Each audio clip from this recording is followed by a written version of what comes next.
महाराज ब्रह्मा जी अभी भी झूठ ही बोले, अभी भी ब्रह्मा सत्य नहीं बोले।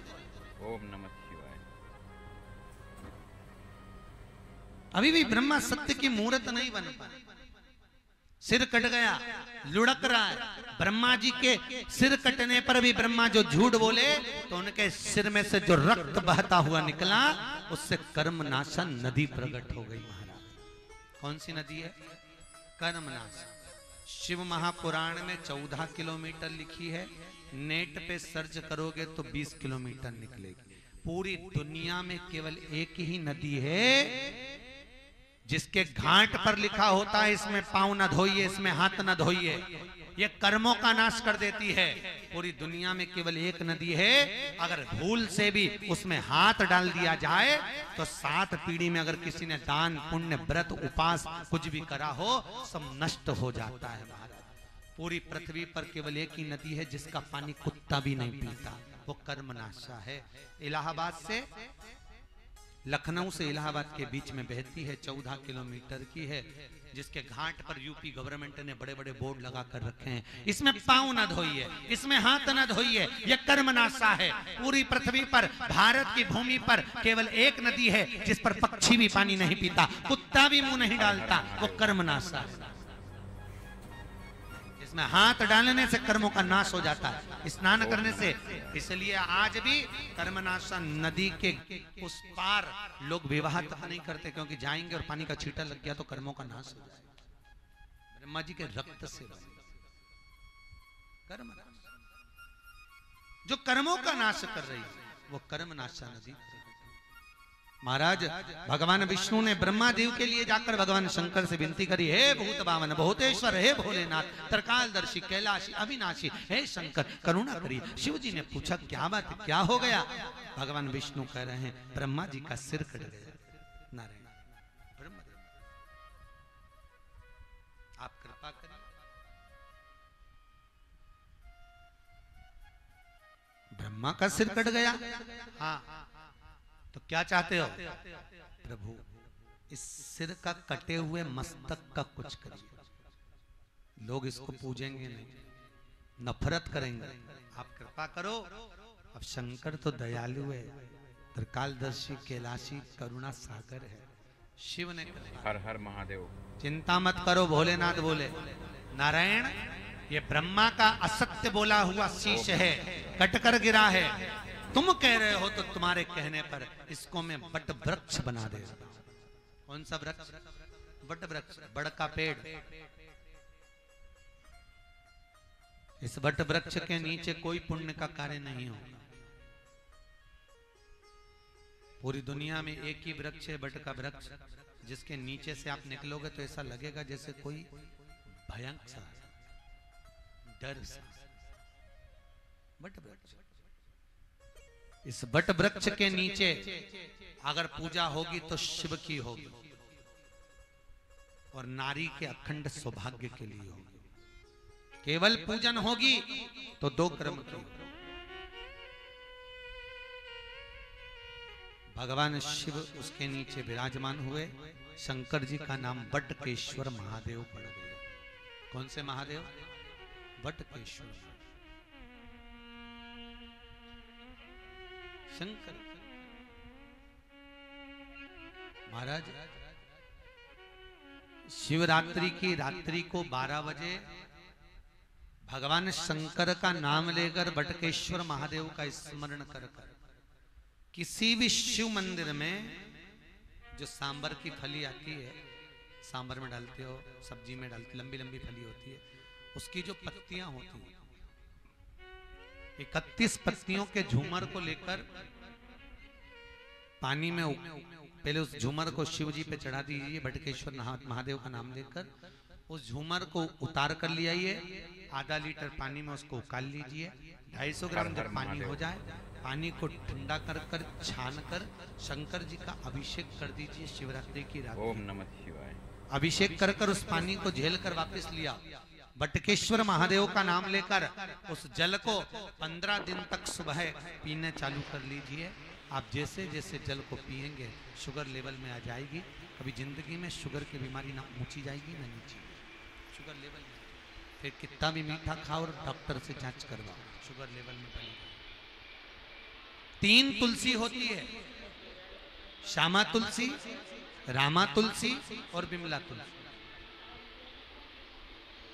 एक बिमला तुलसी होती है, जिस बिमला तुलसी का मात्र जैसे छोटा सा नख जब आप काटते हो ना, कटे हुए नख का छोटा सा जैसे भाग होता है, इतना भाग अगर बिमला तुलसी का साल भर में या 6 महीने में एक बार खा लिया जाए, उसके बाद कितनी भी शक्कर खाओ, कितनी भी आप डॉक्टर को जांच कराओ, शुगर लेवल में रहती है बिमला तुलसी।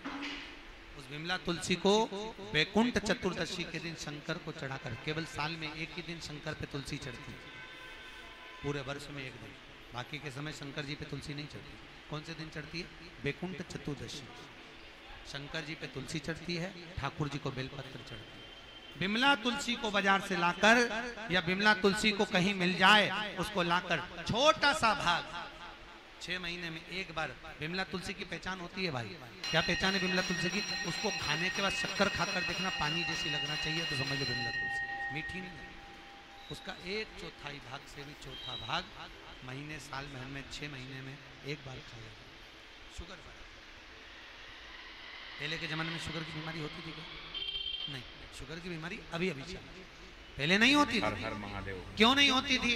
उसका कारण था, पहले के जमाने में प्रत्येक मनुष्य के शरीर में शुगर होती है, ऐसा कोई मनुष्य नहीं जिसके शुगर नहीं। सही है कि गलत है? हर मनुष्य के शरीर में शक्कर होती है, पर बीमारी नहीं होती थी। क्यों नहीं होती थी? शक्कर तो होती थी, पर पुराने समय के लोग उस शक्कर को अपनी जिह्वा से इतना मीठा बोलते थे कि अंदर की शुगर पूरी बाहर निकलती रहती थी। आज के जमाने में लोग शुगर के बाहर निकालना भूल गए, इसलिए वो शुगर ब्लड में जा रही है, जिससे बीमारी बढ़ती चली जा रही है। आपसे निवेदन है, मीठा बोलना चालू कर दो, शुगर लेवल में अपने आप आ जाए।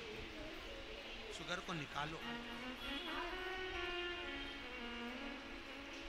जब भी बोलते हो ऐसा बोलते हो कि शुगर और बढ़ जाती है।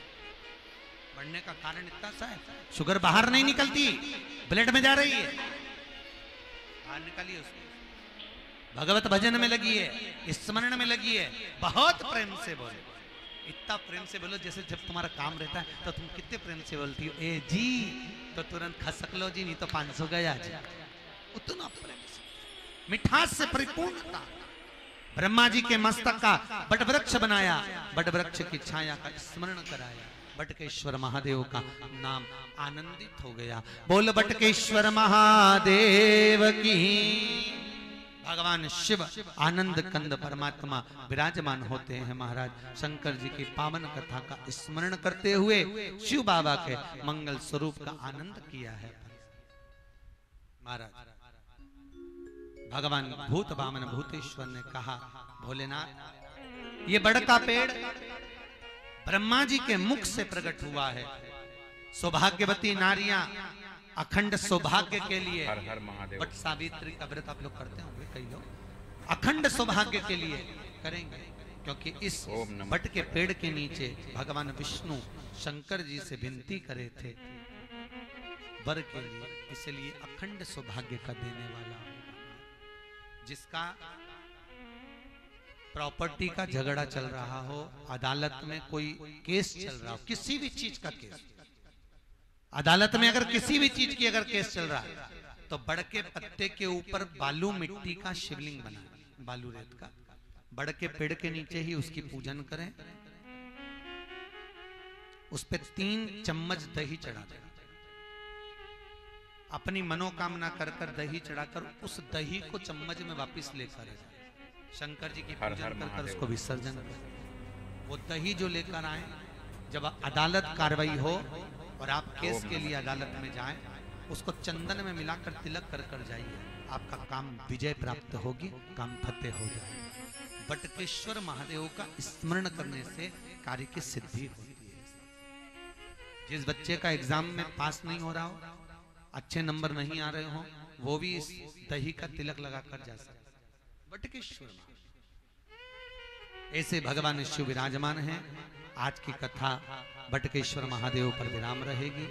कल कथा में भगवान शंकर और पार्वती जी का विवाह होगा। किसका विवाह है? शंकर और पार्वती। सावन के महीने में शिव पार्वती का व्रत कर विवाह करेंगे, खूब प्रेम से आनंद से कन्यादान का आनंद लेंगे, अपने जीवन को सार्थक बनाएंगे, धन्य बनाएंगे और अपने जीवन को आनंदित करेंगे। ध्यान देंगे, कल किस किसने बेलपत्र खाई थी? आराम लगा कि नहीं लगा? सही बोलो, थोड़ा बहुत तो आराम लगा ही होगा। लगा कि नहीं लगा? लगा थोड़ा।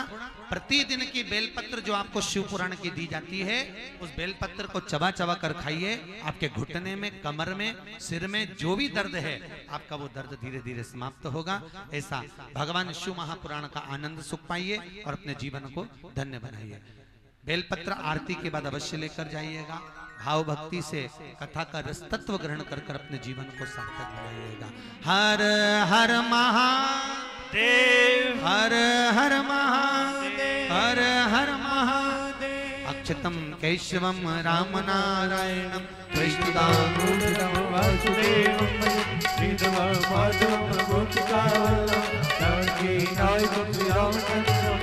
हरे राम राम राम हरे हरे कृष्ण कृष्ण कृष्ण हरे। बोल काशी विश्वनाथ भगवान की जय। आप लोगों से एक निवेदन है, अगर स्वीकार करें तो कोई भी माताएं कल कन्यादान लेकर आती हैं तो उनसे निवेदन है, कोई बर्तन, कोई साड़ी, कोई कपड़ा, कोई रकम कुछ लेकर नहीं आए।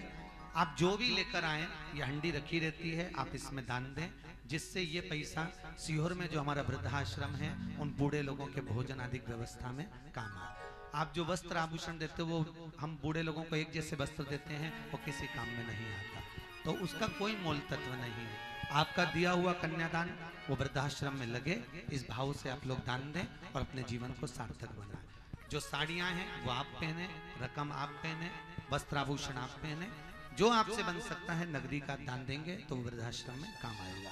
हर हर महादेव। व्यास जी महाराज की। यहाँ पे जो एक और निवेदन, थोड़ा सा सभी माताओं से निवेदन है, अपनी अड़ोसन, पड़ोसन और पीछे वाले धड़ोसन के साथ अवश्य पधारे। कल कथा का तीसरा दिन रहेगा, अपने जीवन को सार्थक। व्यास जी महाराज की जय। सभी भक्तों से व्यास जी की तरफ से अनुरोध है कि ये कथा की रिकॉर्डिंग हो रही है, अभी जय पारस चैनल पे चल रही है, आगे आस्था चैनल पे भी आएगी। तो हमने मत्था टेकने के लिए साइड में व्यवस्था की है, तो सभी से अनुरोध है कि वहाँ पे मत्था टेके। कल का वीडियो रिकॉर्ड हुआ, उसमें बार बार जो है सर आ रहे थे, जिससे भी वो वीडियो काफ़ी डिस्टर्ब हो गया। तो सबसे करवद प्रार्थना है व्यासपीठ से कि कथा के उपरांत आप व्यासपीठ पे माथा टेक सकते हैं, लेकिन कथा के दौरान साइड में माथा टेक करके अपना स्थान ग्रहण कर लें। और अभी भी आस्था चैनल पे कथा दोपहर में 1 बजे से 3 बजे तक आ रही है, जो भी लोग कल और आएगी, जो देखना चाहे भक्त देख सकते हैं। वो हैदराबाद कथा का है। यहाँ की कथा 4 तारीख से सारथी चैनल पर है, उसके बाद में यही कथा वापस आस्था चैनल पर है। तो भाव से आप श्रवण करेंगे और जिनके नाम लिए जाए वही व्यासपीठ के ऊपर आकर आरती करेंगे। जिनको बेलपत्र चाहिए, ब्राह्मण लोग आपको नीचे से आराम से बेलपत्र देंगे, धक्का मुक्की ना करें। अपने सिर पर पल्लू डाल के रखें, अपनी चेन, अंगूठी, मोबाइल, पर्स संभाल के रखें। कोई भी सोने की रकम पहनकर कथा पंडाल में ना आए, क्योंकि कथा सुनने सभी तरह के लोग आते हैं, इसका विशेष ध्यान रखें, ठीक है। और एक अनुरोध हो रहा है, प्रसाद की पूर्ण व्यवस्था समिति की तरफ से है। पंक्तिबद्ध लगे, कुछ पंक्ति हल्की हो जाए फिर जा करके लग जाए, तब तक यहाँ बैठे रहें या यहाँ खड़े रहें। गेट के साथ क्या है, फिर थोड़ी व्यवस्था स्लो हो जाती है। तो सभी भक्तों से अनुरोध है कि ओम नमः शिवाय। इसके अलावा हमारे बीच में काफ़ी गणमान्य व्यक्ति आए हुए हैं, मैं कुछ नाम लूँगा, ये लोग मंच से आरती करेंगे। माननीय श्री कैलाश जिंदल जी, श्री श्याम सुंदर अग्रवाल जी, श्री सतीश अग्रवाल जी महामंत्री श्री राम मंदिर, श्री दीपक अग्रवाल जी श्री 84, देवेंद्र गिरी जी, नरेश गुप्ता जी, मुकेश अग्रवाल जी, वीसी सुखीजा जी, रमन सपरवाल जी, किशन कौशिक जी, कैलाश क्वात्रा जी, केसी गर्ग जी, इनके अलावा श्री हरिचरण अग्रवाल जी, दीपक अग्रवाल पथरी वाले, केबी जैन जी, दीपक अग्रवाल, विजय जिंदल जी, निर्मल गुप्ता जी, अनिल कुच्छल जी, श्रीमान वीएम खुराना जी, श्री सत्यनारायण जिंदल जी, श्री विजय गुप्ता जी एयरवर्ल्ड वाले, श्री सुरेंद्र गुप्ता जी अग्रवाल संगठन के प्रधान, मुनीराम गोयल जी, आप पंक्तिबद्ध मंच से शालीनता से आरती करें, ये कथा भाव से पूर्ण हो। ध्यान दें, जो आरती करते जाए वो नीचे उतरते जाए, मंच हल्का है, इसका भी ध्यान रखते हुए चढ़े, नाम बहुत सारे हैं इसलिए एक एक कर आप लोग नीचे उतरते जाए, उसका ध्यान रखें। और बाकी इसी तरह हर रोज भक्तों को मौका मिलेगा मन से आरती करने का। बोले शंकर भगवान की, बोले काशी विश्वनाथ भगवान की। आरती कोई भी खड़े नहीं होगा, आरती के समय आरती सभी लोग बैठे बैठे रहेंगे। होगी, केवल मंच पे जिनका नाम बोला गया है वो मंच पे पंक्तिबद्ध पहुंच करके आरती करें।